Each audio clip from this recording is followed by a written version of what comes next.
Fala pessoal, hoje vamos falar sobre os jogos da Copa do Brasil. Se puder deixe seu like e comente abaixo o que achou dos resultados. No sábado, Vasco e Flu empataram em um jogo bem disputado, com o time de velhinhos do Flu dando trabalho. Veja agora os lances do jogo. Fluminense na Copa do Brasil. Na versão 2026, jogo de ida, uma partida com muitas faltas. 36 em 90 minutos. Clássico é sim, a gente quer estar disputando cada pedaço do campo ali. Sempre muito pegado, um clássico, sempre muito disputado. As faltas acontecem de uma maneira natural. Com a bola nos pés, o Vasco tentou uma pressão inicial, mas foi o Fluminense quem atacou primeiro, com o Savarino. Ainda na base do contra-ataque, Canóbio bateu cruzado para fora. O primeiro e único chute no gol do Vasco aconteceu já na etapa final. Paulo Henrique com pouca força. Do outro lado, Canóbio bateu para fora. A melhor chance tricolor na noite, John Kennedy limpou a marcação, mas viu Léo Jardim fazer a defesa. O Vasco respondeu à altura, mas Tietê errou o alvo. Falou no vestiário que ele vai fazer um gol de cabeça. Se eu não me engano, acho que ele nunca fez um gol de cabeça, a gente até brincou. Por pouco quase saiu, a gente conversou ali no vestiário depois por um detalhe, não saiu. Antes do apito final, Andrés Gomes ainda desperdiçou o último lance. Fim de jogo, 0-0. Desde a volta da Copa do Mundo, o Fluminense empatou todos os jogos. No mesmo período, o Vasco teve a chegada de Pedro Emanuel, que até aqui tem 3 empates, uma derrota e uma vitória. Fato é que se o resultado terminar igual, na próxima quarta-feira, a decisão será por pênalti. Faltou-nos, se calhar, naqueles momentos, uma pontinha de sorte. Tivemos uma excelente oportunidade. O Fluminense também tem uma excelente oportunidade, mas nós temos uma, acredito que mais clara. Cuando no te convierten, o puede ser casualidad, o puede ser porque hiciste un buen trabajo. Evidentemente hoy hicieron, el equipo en sí hizo un buen trabajo porque no, salvo una ocasión en el segundo tiempo, después no pudieron generar situaciones de gol. A versão 2026, jogo de volta, acontece às 9h30 da noite, na quarta, na expectativa de mais chances de gols, menos faltas e uma partida melhor. Além disso, o time da tia Leila vence o Leão do Pici e deu um grande passo para a próxima fase. Não era para ser expulso, não? O treinador fez as contas e a estratégia dessa vez nas oitavas da Copa do Brasil contra o Fortaleza foi deixar algumas estrelas do ataque no banco. Paulinho, que esperava retornar, sentiu o adutor no aquecimento. Na defesa, mesmo sem o capitão Gustavo Gomes, lesionado, Abel Ferreira manteve o esquema de 3 zagueiros e improvisou Emiliano Martínez. Na minha opinião, e aceito quem pensa ao contrário, uma equipa jogando com 3 jogadores por trás, sejam 3 zagueiros, seja 2 zagueiros ou um volante, ou seja 2 zagueiros e um volante hoje à direita, é uma equipa que pode ser muito ofensiva. Muito ofensiva. É assim que eu vejo futebol. Mas o Palmeiras não conseguiu balançar as redes na etapa inicial. Nessa cobrança de falta de Andrés Pereira, o goleiro do Fortaleza precisou trabalhar. E ainda fez uma grande defesa depois que Sosa bateu cruzado na entrada da área. Mas no segundo tempo, 3 selecionáveis do Palmeiras fizeram a diferença.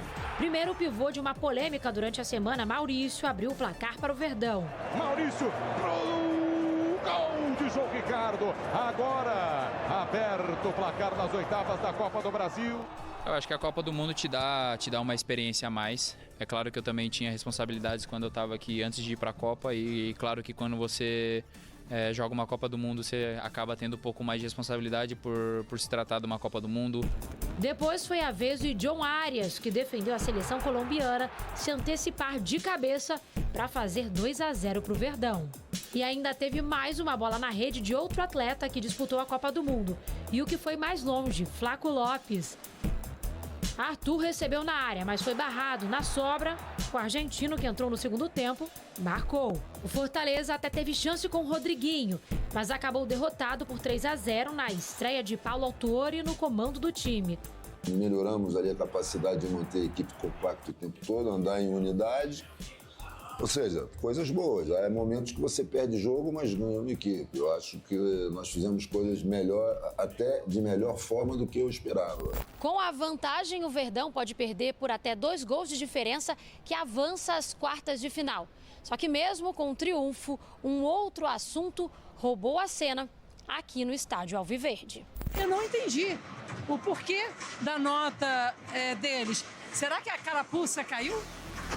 O jogo contra o Vitória na semana passada pelo Brasileirão ganhou mais um capítulo e novos personagens.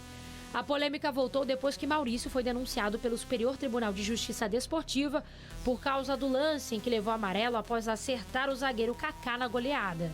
Eu fiquei muito triste, acho que a gente também, quando ficou sabendo, foi bem triste porque... O Santos não saiu do empate com o Remo, e agora terá que buscar o resultado fora de casa. Que lotou a Vila, esperava um sábado à noite com o 100º gol de Gabigol com a camisa do Peixe. O camisa 9 tentou. Aí o susto foi de Marcelo Rangel. A bola de calcanhar de Lucas Veríssimo acertou o travessão. No rebote, Gabigol não alcançou. No segundo tempo, o Cuca voltou com Gabriel Menino e Cavadeiro. E aos 6 minutos, livre na área, Gabigol isolou. Neymar cobrou escanteio e Gabigol, enfim, fez o gol. Mas Bruno Arleu de Araújo anulou por a bola ter saído na cobrança.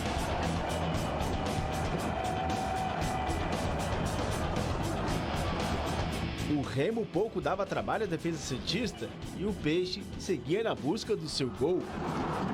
O time paraense tentava na bola parada. O jogo acabou mesmo em 0-0.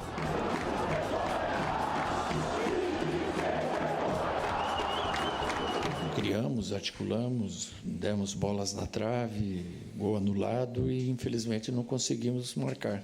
O Santos chegou a 24 jogos na era Cuca, 8 vitórias, 6 derrotas e agora 10 empates. E esse contra o Remo faz com que o time não vá com vantagem para Belém do Pará. E em 2026, longe de casa, o desempenho é de 21%. Apenas 3 vitórias. A partida de volta será na terça-feira no Mangueirão. Um novo empate e a vaga será decidida nos pênaltis. É claro que a gente deu o primeiro passo, tem muita coisa pela frente, mas a gente vai trabalhar bem, procurar trabalhar bem para conseguir. Então seria algo fantástico, não só para o clube, como para todo o estado, né, do Pará, se a gente conseguisse avançar. Mas vamos por partes. Na segunda-feira acontece em São Paulo o leilão do Neymar, que sempre conta com a presença do craque. No mesmo dia, a equipe do Santos viaja para Belém do Pará. E aí, Cuca, Neymar vai para o jogo? Quanto ao leilão, isso é uma coisa dele, de todos os anos que ele faz, aí, leilão beneficente, vem pessoas do mundo inteiro, e isso eu deixo aí para que a diretoria resolva junto com ele. Da minha parte, o que a gente tem que fazer é amanhã na reapresentação, reavaliar. O Neymar fazia 74 dias que não jogava uma partida inteira, né? Jogou essas 2, a gente tem que ver também o tamanho do desgaste dele, conversar com o jogador para depois internamente resolver e depois passamos para vocês. O Cuca, desculpe insistir, o técnico geralmente tem autonomia, ele convoca para o jogo. Em tese, todo jogador convocado viaja com a delegação. O Neymar viaja com vocês na segunda-feira ou ele pode viajar depois? Mas eu não vou responder uma coisa que você quer, eu vou responder o que é certo. Não tenho como te responder hoje. Amanhã a reavaliação é um jogo sábado e terça, com uma viagem, é uma situação diferente que a gente tem que fazer com calma. E para fechar, os chorolados venceram o time do Povo no Beira-Rio. Em relação à arbitragem, no campo, o Matheus Cunha defendeu logo no primeiro minuto no chute de Breno Bidon.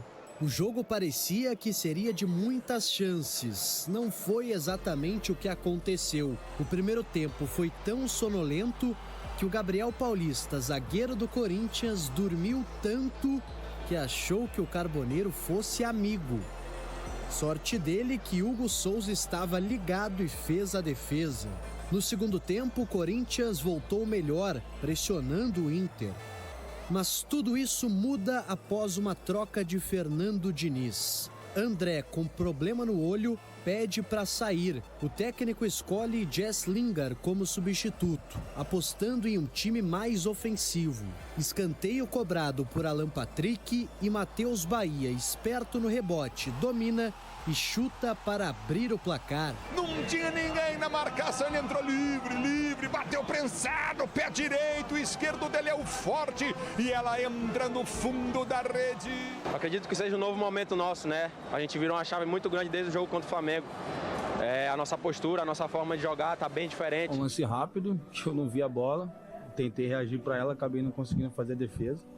Tinha muita gente na minha frente, eu não vejo a bola partir, quando eu procuro ela já tá perto. O Inter se aproveita da instabilidade corintiana e vai para cima. Tabela entre Bruno Gomes e Vitinho funcionando. O lateral sofre pênalti de Gustavo Henrique. Alan Patrick, de volta ao time titular, cobra com categoria e aumenta. Colorado 2-0. O Inter necessita muito dele, é um jogador que tem uma qualidade tremenda, sim. Ele esperou seu momento trabalhando muito. A partir daí, tudo fica mais difícil para o Corinthians. O Timão reclama demais de um pênalti não marcado de Bruno Gomes em cima do lateral Matheus Bidu.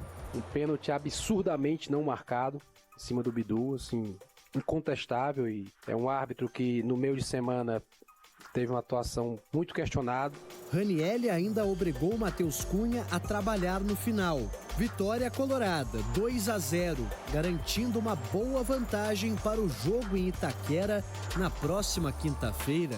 Ir ao próximo jogo lá vai ser um jogo muito sofrido, sabemos a qualidade que ele tem e nós temos que ir muito confiantes que podemos e muito aplicado no que temos que fazer. A gente já fez ótimas partidas em casa, com volume importante de ataque.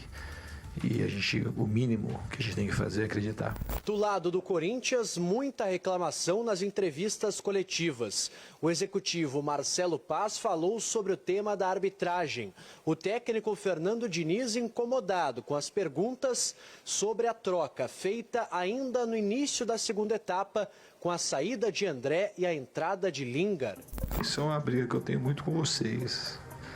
O que teve a ver o gol com a entrada do Lingard? O que aconteceu foi um descompasso, a gente perdeu um pouco de organização depois que tomou o gol e logo depois tomou o segundo, e foi isso que aconteceu. Quero trazer um outro ponto sobre a arbitragem que a gente vem ouvindo dos jogadores, que é um processo meio que de intimidação dentro de campo, né? De que os jogadores não podem falar, os jogadores não podem se comunicar. Não é meu papel, o Marcelo já falou aí, já foi bem claro no que o árbitro fez dentro de campo.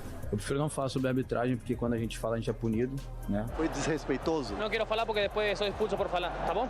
O nosso departamento jurídico está estudando, inclusive, uma representação por situações com tons de ameaça. Acho que é um trabalho que talvez a diretoria pode estar percebendo esse movimento e também agir, né, nos bastidores para que não possa ter nenhuma interferência, né, no jogo da volta e por parte do Corinthians querendo fazer pressão que possa, né, ser justa.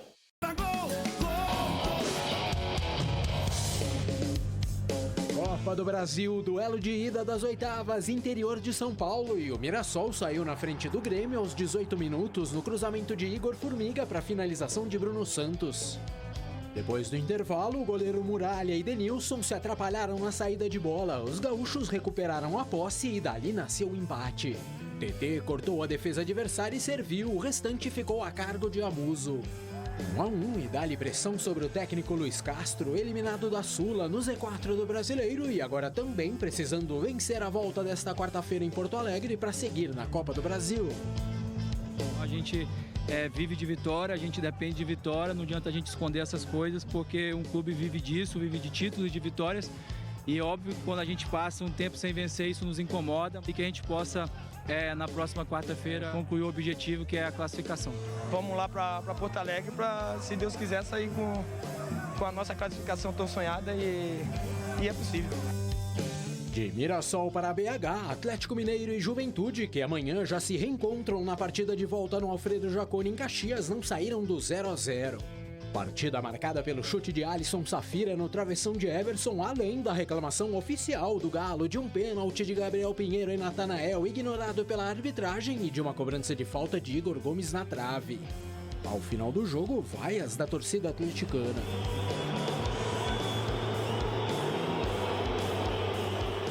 Minutos depois, quando o público já deixava a arena na atividade com os reservas, a polêmica envolvendo Renier.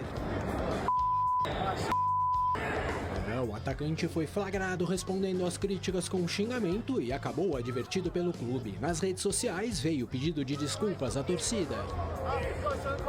De cabeça quente, acabei xingando o torcedor, me excedi. Independente do que eu escutei, eu estou completamente errado. A massa atleticana apoiou, está no direito dela e por isso eu queria pedir desculpa a todos, tá bom? Para fechar, também pela ida das oitavas da Copa do Brasil na Arena Condá, o Cruzeiro chegou a balançar as redes da Chapecoense com Kaique Kenji de cabeça, mas o impedimento foi anotado no campo e confirmado pelo VAR. Final 0-0, depois de amanhã já tem mais no Mineirão e um novo empate leva a decisão para os pênaltis. Fizemos um golo, mas admitimos que não foi um jogo muito brilhante da nossa parte. Temos que ser muito claros em relação a isso também. Na sequência, debate já por aqui hoje, promete.